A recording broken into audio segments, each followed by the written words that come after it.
Welcome back to Biblio Fitness. Hope everyone's has had a great day and made some glorious gains once again.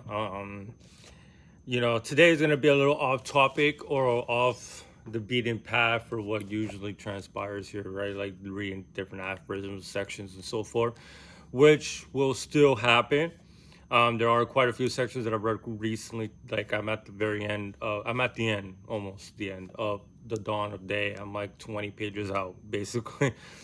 And the last section that I read is such a mind fuck that it's going to deserve its whole very elaborate episode. Uh, but it's going to be a little bit more sporadic this next month or so. I'm about to get my A+ certification. I already have it visualized in my brain. I'm ready for that second exam. I am doing my notes. I'm reading notes. I'm finding new channels and so forth. But this is as I say, the last mile sprint. I'm on the cusp of getting this certification, and then I feel like all my energy and efforts has to be directed towards the accomplishment of this objective. And the reading will have to will have to be put in the back burner until this objective is completed. Because I just really want to get this done and feel good that I first started off as a complete ignorant fool, and now I'm just excited to get this over with and excited to have that certification under my belt and see what opportunities are open for me with that in place. And obviously I'm not going to be satiated with just that. I'm going to continue on, but that's a topic for another time, and that's way far off in the future.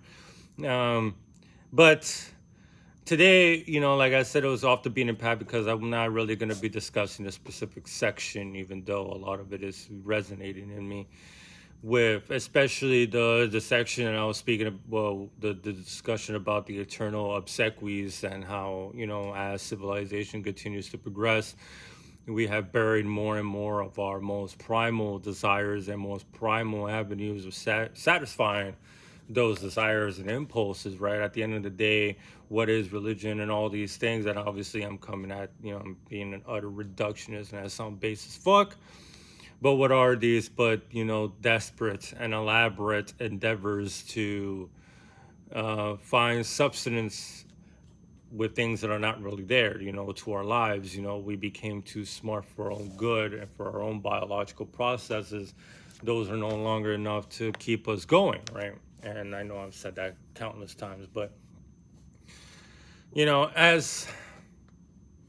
as this philosophical awakening or destruction or whatever that I'm going through all the time now, I'm really starting to feel the effects of solitary, of the reclusive lifestyle. Always being alone with my thoughts has changed me quite profoundly.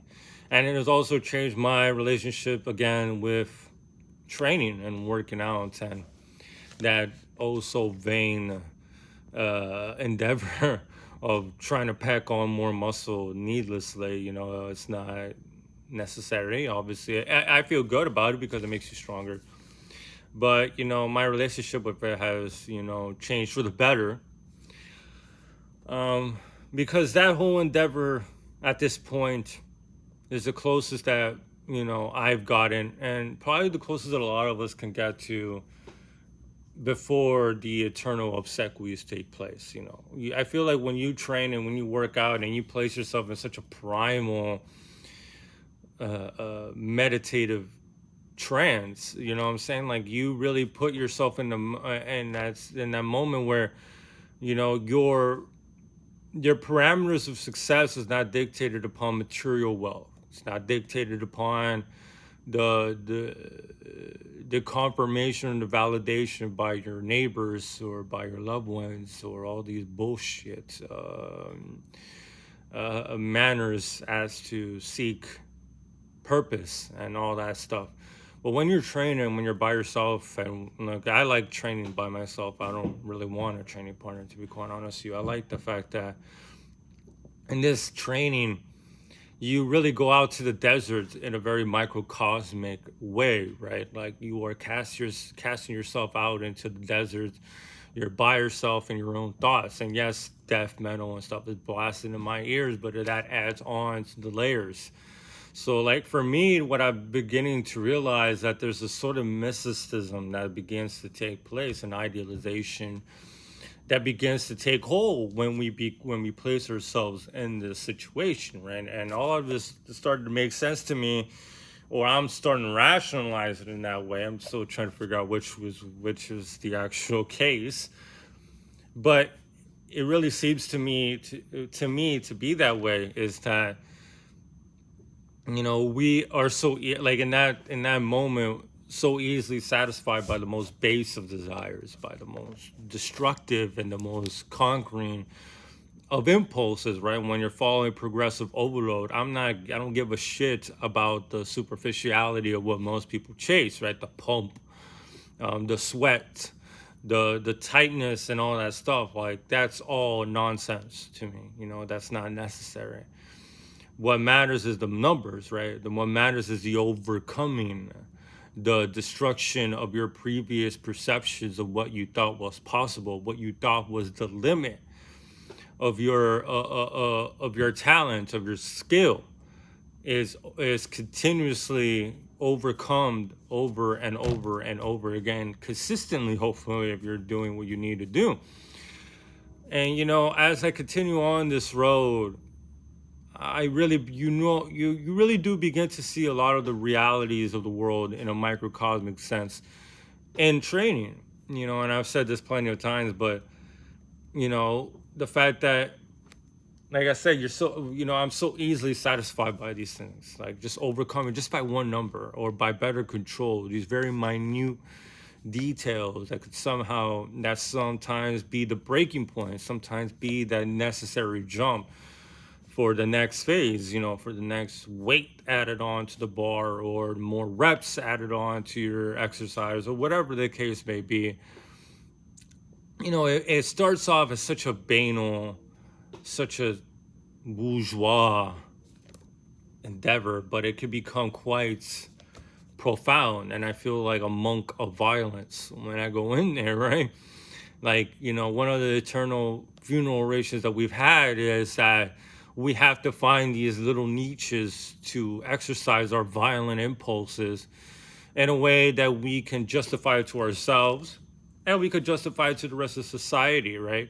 Without seeming like a bunch of sociopaths, but this is one of those small endeavors that modernity has allowed us, I suppose, where we can act out our most primal impulses in a way, in a productive manner, and no longer clouded by moral morality and immorality into it. What is good and evil? What is the betterment for civilization? Like all of that gets cast into the wind when you're training. All of that matters is what's good for you, what hurts, because where it hurts is where it's good.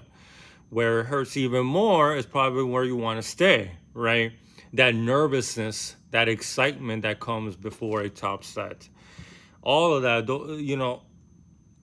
knowing that the only way that you're going to be able to overcome this obstacle is by unleashing your most dominating, your most violent desires onto that exercise or whatever the case may be, channeling that energy. It's a very beautiful thing to see and retrospectively analyze as I go in and day out. To be able to place myself in that zone where no one else exists, where society doesn't exist, where the attachments that I have to society and the shackles are released even for a very short time before we get back out into the world. But, it does become a holy place, a place where one can rinse oneself of the dirt of the marketplace and meditate in a very violent way. I don't want to be one of those contemplative minds that only contemplate. I feel like, you do yourself a disservice when you're not physically imposing and you're not physically strong. I am aware, obviously, the man that I am and the way that I think. I am aware that to some I could come off as quite imposing. I'm not the biggest guy in the room, but all you can see is muscle, and you could tell that I work out. I'm a very tall dude. I'm very strong, and I like the fact that when I meet someone, they know that, they register that, and that is going to provide you with a significant advantage in any sort of recourse, right? Because right is might at the end of the day, and that's a conversation I'm going to have about a particular section later on, another day, obviously. But this whole endeavor of training has taken on this metaphysical form, and like I said, a lot of realities of the world can be found in training, in suffering, and making suffering your best friend, making suffering your calling card, something that you chase, your siren, is suffering. And I was having this conversation with a friend. Is like, back then, we have these pathetic attempts to escape the reality of suffering, that you're going to suffer, you're going to lose more than you will succeed in this world, no matter how hard you try. You can numb yourself with drugs, you can numb yourself with religion, with friends and family and society and materialism. But you look at rich people and they kill themselves all the time because they never grasp that relationship. They never grasp that reality that you have to come to grips with when you really want to take seriously the changing of your body.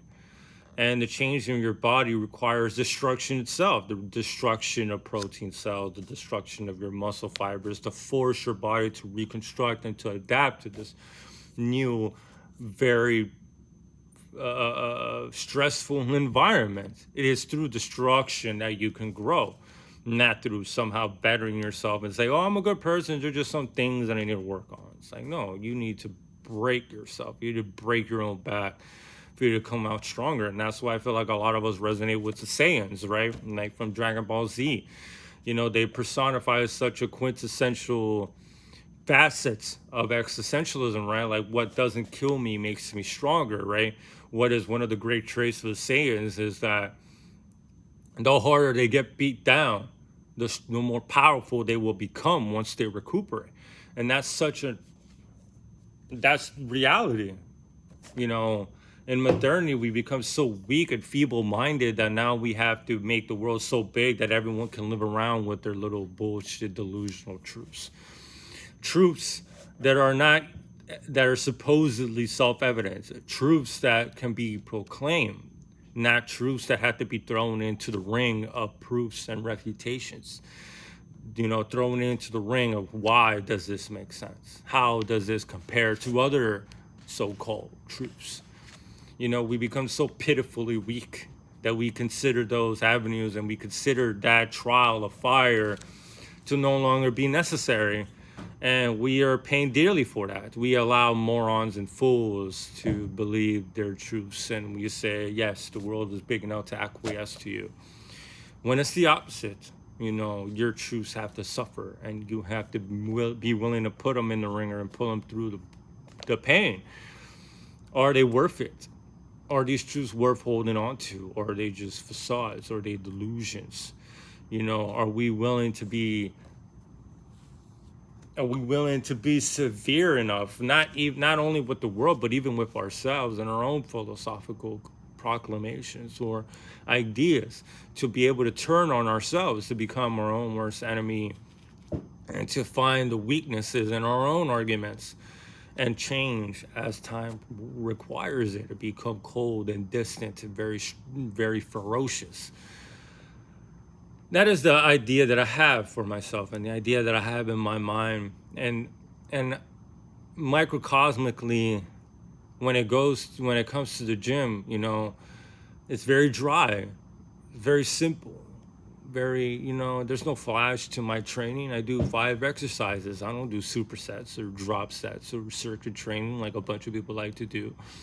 A lot of people like to do all this fluff work because it makes them feel important. It makes them feel like they've done something, even though this is all superficial.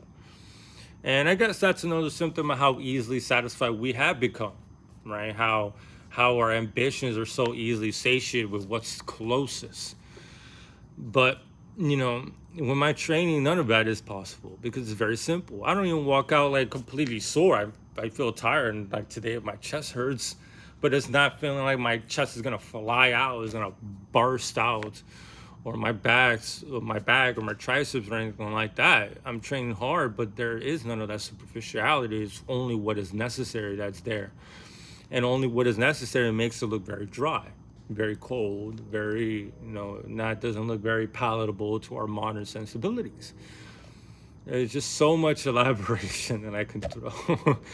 um, but yeah, as I continue to go on this endeavor, my relationship with training continues to evolve, and I feel like everything that I'm learning, and not even what I'm learning, is how I am registering and how my mind is processing all of this stuff is being thrown into working out as well. Like I look forward to training. I don't even use pre-workout anymore, which is pretty fucking crazy. Never would have thought I would be able to. But I am. I'm able to beat my numbers now without pre-workout. And it's so crazy, that, with training, for me, I was always a minimalist, right? You have to be a minimalist really to go on, low volume training.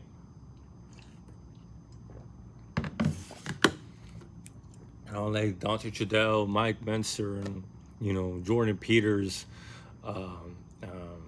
Dr. Scott Stevenson, and the like. It made sense that now I'm on DC training. Now it makes sense that eventually I was gonna go down this road anyways. Even when I was doing the push-pull legs, I was starting to cut off exercises and sets because I started realizing that I was starting to gas out. My numbers would stagnate towards the end. I'm like, dude, I can't do these things. Like, I can't be doing 2 sets on 3 different exercises. It's just way too much for me. I'm burning out. What's the point of having this exercise if I'm not going to progress? If I'm adding stress and I'm not progressing, I might as well get rid of it. So I was getting rid of sets. I was going to start getting rid of exercises. Naturally, within a couple months, I was going to go to like 1 fucking exercise per body part. Like, that was what I was going to. And that's why, I made the transition to DC training, because I felt like I was ready for it. It's a beat down, but I love it. With the smallest amount of work, the greatest of impact, because you're going all out. There is no holding back. There is no reps in reserve. There's no RPE. No, you're going until you can't no more. And, and to be able to beat your best self every week is, to bury that part of you, to know that you've broken through, that you've eradicated your previous notions of what you thought possible, like what greater feeling can there be in this world. There's very, very small amounts that can measure up or compete with such an ecstatic, euphoric feeling of knowing that you have shattered your previous notions of what you thought was possible.